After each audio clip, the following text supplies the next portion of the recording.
አርእስተ ዜና ጠቅላይ ሚኒስትር አብይ አህመድ የጅቡቲውን መልእክተኛ ተቀብለው አነጋገሩ። የአልአዝሃር ዩኒቨርሲቲ ታላቁ ኢማም የፊንላንድን ፕሬዝዳንት አነጋገሩ። የሙስሊም ሊግ የውጭ አካላት በናይጄሪያ መንግስት ላይ የሚያደርጉትን የሃይማኖት ልዩነት የማቀጣጠል ተግባር እንዲያቆሙ አስጠነቀቀ። ከወቅታዊ ስጋቶች ጋር በተያያዘ አንዳንድ ሀገራት በሀጅ ጉዞ ክፍያ ላይ የዋጋ ጭማሪ አደረጉ። የእስራኤል ኃይሎች በሰሜናዊ ጋዛ ቤተላህያ ውስጥ በሲቪሎች ላይ በፈጸሙት የድሮን ጥቃት 3 ህፃናትን ጨምሮ ቢያንስ 5 ሰዎች ተገደሉ።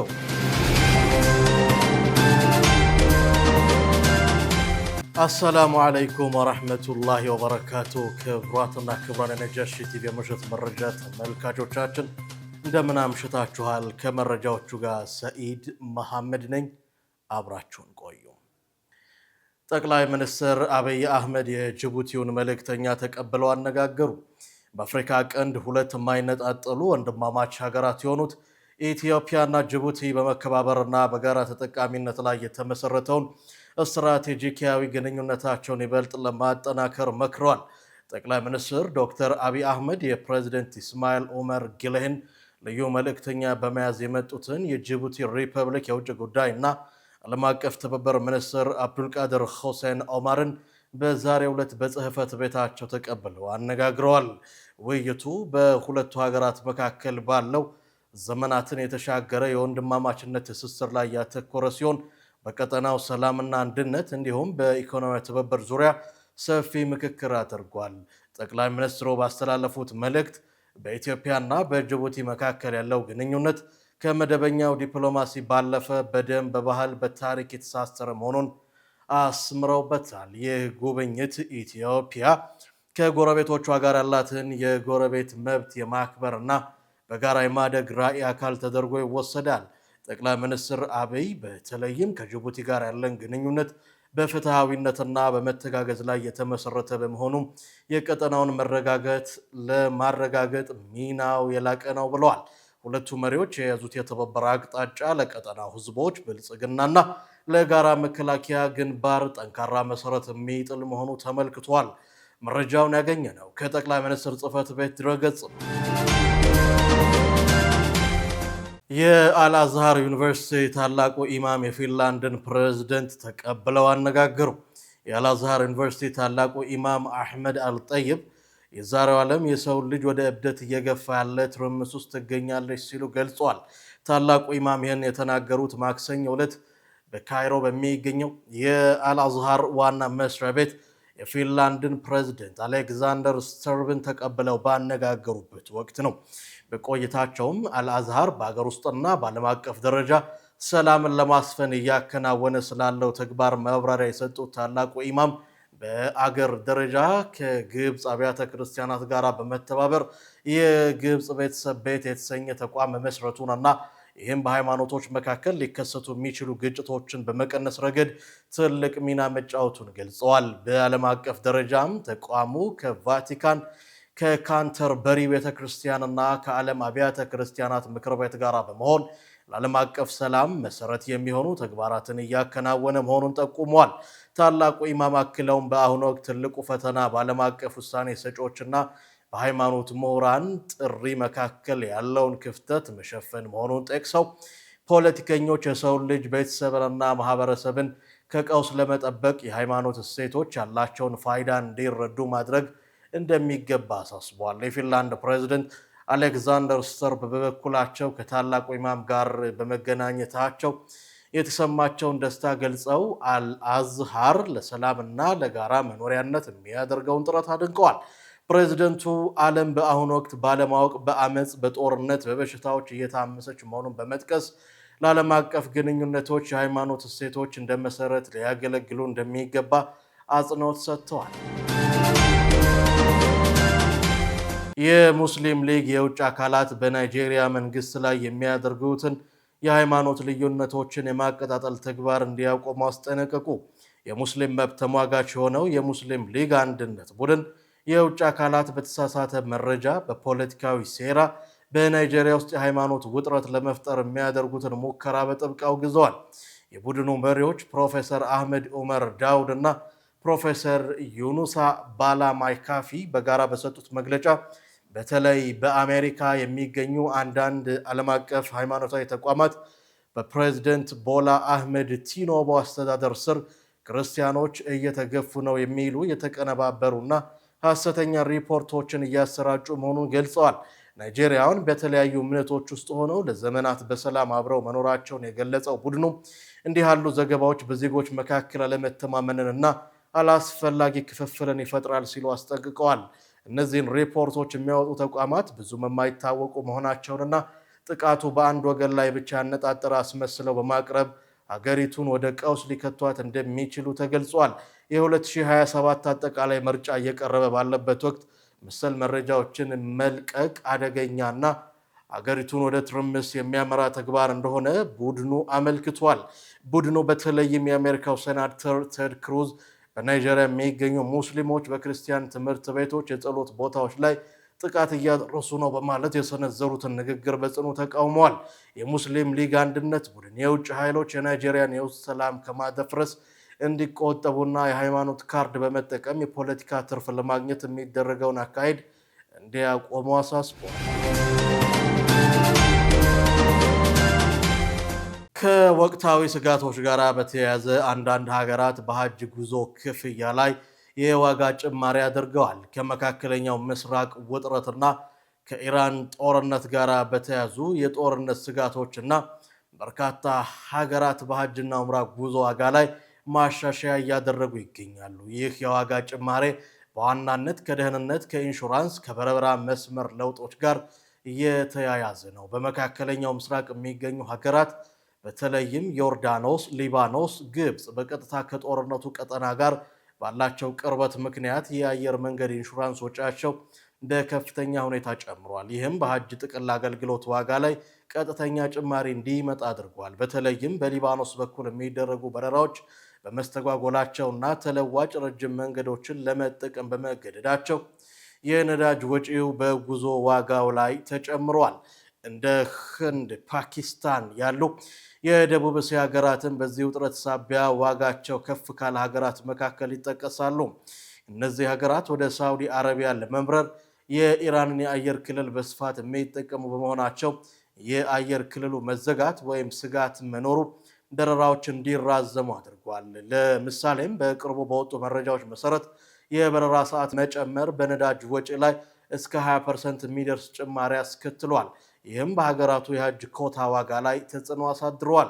በቀይ ባህር አካባቢ የደህንነት ስጋትና የዓለም አቀፍ የነዳጅ ዋጋ መዋዠቅ የበረራ ዋጋዎች ላይ ጫና ፈጥሯል። ምንም እንኳን መንግስታት ዋጋውን ለማረጋገጥ ጥረት ቢያደርጉም ከጦርነት ስጋት ጋር ተያይዞ የሚመጣው የዶላር ምንዛሬ መናርና የትራንስፖርት ዋጋ መጨመር ተጓዦች ተጨማሪ ክፍያ እንዲከፍሉ ሊያደርግ ይችላል ተብሏል። የኢራንና የእስራኤል ውጥረት በተባባሰ ቁጥር የአየር መንገዶች የደህንነት ስጋት ክፍያ ስለሚጨምር ይህ ጫና በቀጥታ ወደ ምዕመናኑ ይተላለፋል።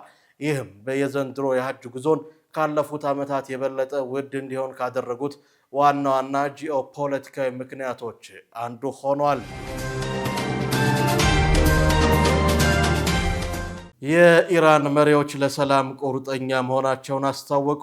የኢራን መሪዎች ለሰላም ቁርጠኝነት እንዳላቸው በመግለጽ የተጀመረውን ድርድር ለመቀጠል አሜሪካ በኢራን ወደቦች ላይ የጣለችውን እገዳ እንድታነሳ አሳስበዋል። ድርድሩን በሚመለከት የተለያዩ የኢራን ባለስልጣናት ጠንካራ ተመሳሳይ መልእክትና አቋም እንዲሁም አመለካከት እያንጸባረቁ ነው። የኢራኑ ፕሬዝደንት መስዑድ ፔዜሽኪያን ለውይይትና ለሰላም ዝግጁ መሆናቸውን እንዲሁም የዲፕሎማሲው በር እንዳልተዘጋ የሚገልጽ ግልጽና ቀጥተኛ መልእክት አስተላልፈዋል።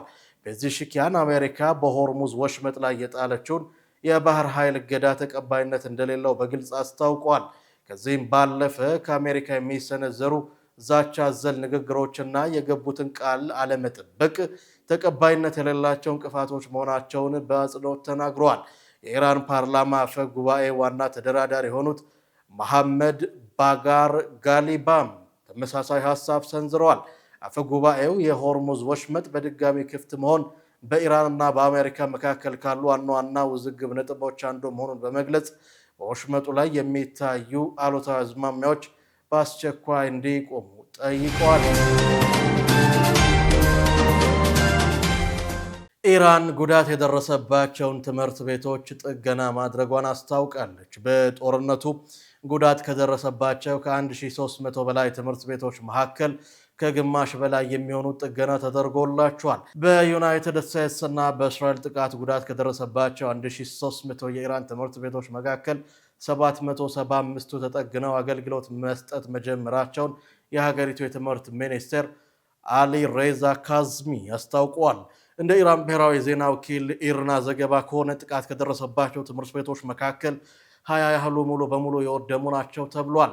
ከፍተኛ የጉዳት መጠን የተመዘገበውም በቴህራን፣ በካርማንሻ፣ በኢስፋሃን፣ በሆርሙዝጋን ግዛቶች ውስጥ በሚገኙ ትምህርት ተቋማት ላይ መሆኑን ሚኒስቴሩ ገልጿል። ከፍተኛ ጉዳት የደረሰባቸው ቀሪ ትምህርት ቤቶች የጥገና ስራ በመጪው የጥቅምት ወር ድረስ ይጠናቀቃል ተብሏል። ሚኒስትር ካዚሚ አክለውም ጦርነቱና ጥቃቶቹ ቢቀጥሉ በትምህርት ሂደት ላይ መቆራረጥ እንዳይፈጠርና በአካልና በርቀት ትምህርት የማስተማር ስራው ሳይደናቀፍ መቀጠሉን ገልጸዋል። የእስራኤል ኃይሎች በሰሜናዊ ጋዛ ቤተላሂያ ውስጥ በሲቪሎች ላይ በፈጸሙት የድሮን ጥቃት 3 ህፃናትን ጨምሮ ቢያንስ 5 ሰዎች ተገደሉ። የእስራኤል ኃይሎች በሰሜናዊ ጋዛ ቤተላሂያ በፈጸሙት የድሮን ጥቃት 3 ህፃናትን ጨምሮ 5 ሲቪሎች ሲገደሉ በርካቶች ቆስለዋል።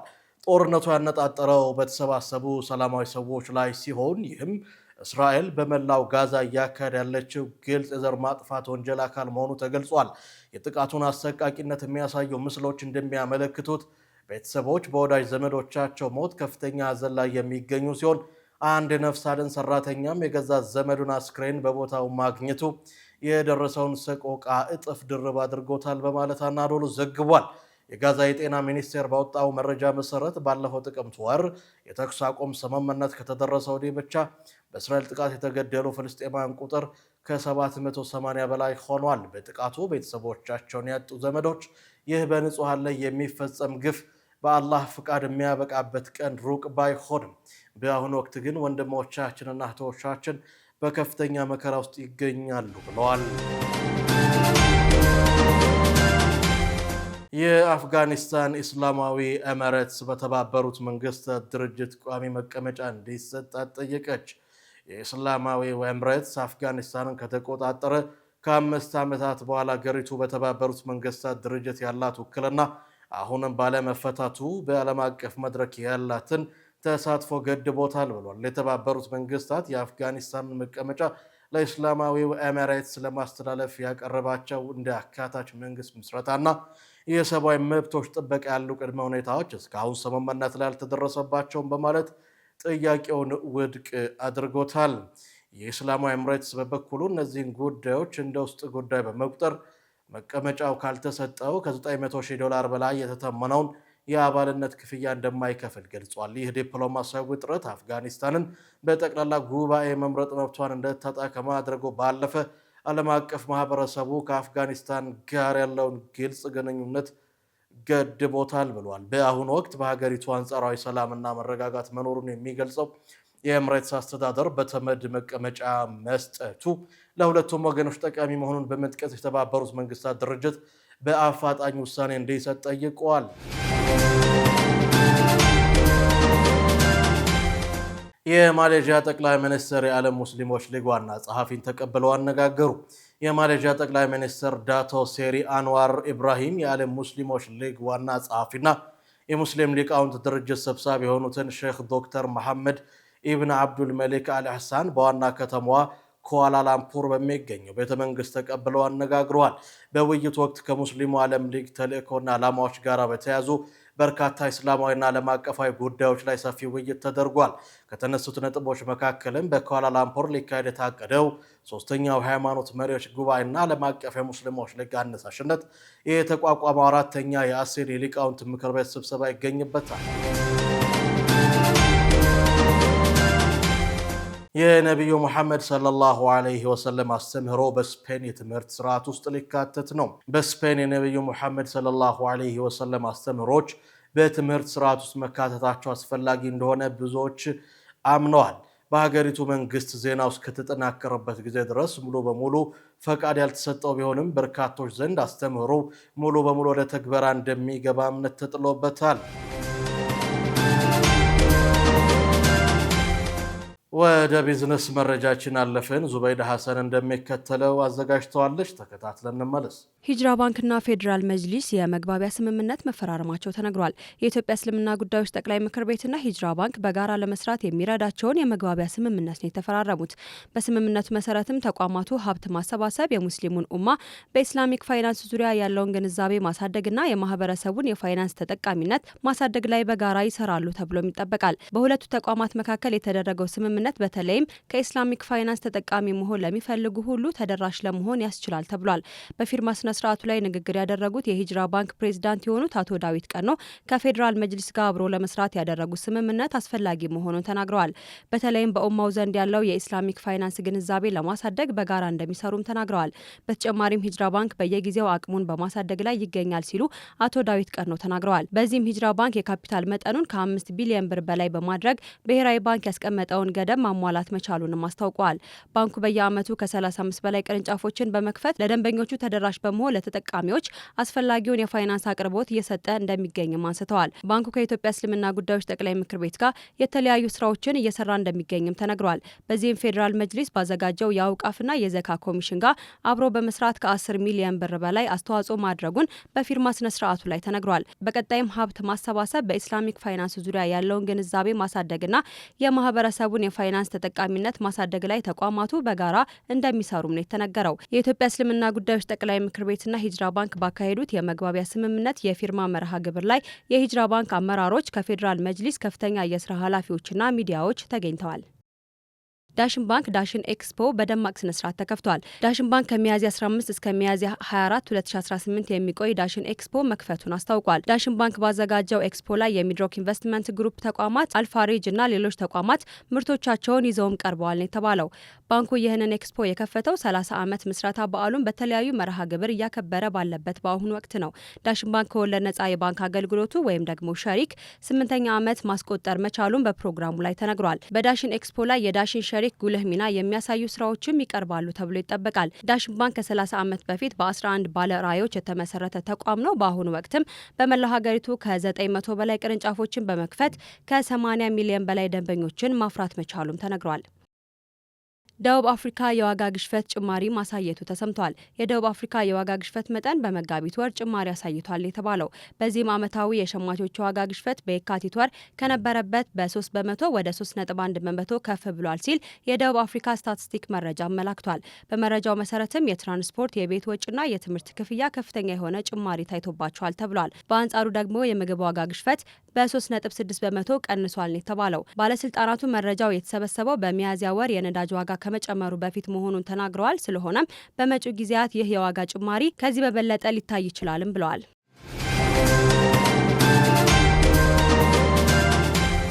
በመጨረሻም ወደ ዕለቱ የዜና መረጃ ጥንክር አለፍን። ሀያት ሰይድ እንደሚከተለው ታቀርበዋለች። ጉበት በሰውነታችን ውስጥ ካሉ የሰውነት ክፍሎች በትልቅነቱ ቀዳሚውን ስፍራ የሚይዝ ሲሆን 300 ቢሊዮን የሚደርሱና በደም ዝውውር ውስጥ ከፍተኛ ሚና ያላቸው ሴሎች መገኛ ነው።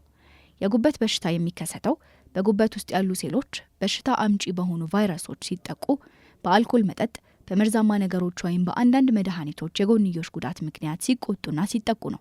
በቫይረስ የሚከሰቱት የጉበት በሽታዎች በዋናነት 5 አይነቶች ናቸው። የመጀመሪያው ሂፓታይተስ ኤ ሲሆን የዚህ በሽታ መንስኤ በንጽህና ያልተዘጋጀ ምግብና ውሃ ነው። መከላከያ መንገዱ ደግሞ የግልና የአካባቢ ንጽህናን መጠበቅ ዋነኛው መንገድ ሲሆን ባደጉት ሀገራት ክትባቱ በስፋት ጥቅም ላይ ይውላል። ሌላኛው ሂፓታይተስ ቢ ሲሆን መንስኤው የሰውነት ፈሳሽ ጋር በሚኖር ንክኪ ይተላለፋል። በተለይም የጋራ ስለታማ ቁሳቁሶችን ልክ እንደ ምላጭና የጥርስ ብሩሽ ያሉትን መጠቀምና ጥንቃቄ የጎደለው የግብረ ስጋ ግንኙነት ለበሽታው ያጋልጣሉ። የዚህ በሽታ መከላከያ ደግሞ ዋነኛው መከላከያ ክትባት መውሰድ ሲሆን ስለታማ ቁሳቁሶችን በጋራ ለመጠቀምም ይመከራል። ሶስተኛው ሂፓታይተስ ሲ ነው። መንስኤው በሂፓታይተስ ሲ ቫይረስ አማካኝነት የሚከሰት ሲሆን ልክ እንደ ሂፓታይተስ ቢ በደም ንክኪ ይተላለፋል። መከላከያና ሕክምና ደግሞ ለአደጋ የሚያጋልጡ ሁኔታዎችን ማስወገድ፣ በአሁኑ ወቅት በሽታውን ሙሉ በሙሉ ሊያድኑ የሚችሉ ፍቱን መድኃኒቶችን በጤና ተቋማት ውስጥ ይገኛሉ። አራተኛው ሂፓታይተስ ዲ ነው። ይህ በሽታ ልዩ ባህሪው ይህ በሽታ የሚከሰተው ቀደም ሲል በሄፓታይተስ ቢ ቫይረስ በተጠቁ ሰዎች ላይ ብቻ መሆኑ ነው። በሽታውን መከላከያ መንገዶች የግል መጠቀሚያዎችን ልክ እንደ ምላጭ፣ የጥፍር መቁረጫን በጋራ ለመጠቀም ነው። የመጨረሻው ሄፓታይተስ ኢ ሲሆን መንስኤው በበሽታው ከተያዘ ሰው አይነ ምድር ጋር ንክኪ ባለው ውሃ ወይም ምግብ አማካኝነት ይተላለፋል። መከላከያ መንገዱ የራስንና የአካባቢ ንጽህና መጠበቅ፣ በተለይም ንጹህ ውሃ መጠጣት ከበሽታው ለመዳን ወሳኝ ነው። አብዛኞቹ የጉበት በሽታዎች በንጽህና ጉድለትና በደም ንክኪ የሚተላለፉ በመሆናቸው ጥንቃቄ በማድረግና አስፈላጊውን ክትባት በመውሰድ ጤናውን እንዲጠብቁ የጤና ባለሙያዎች ይመክራሉ።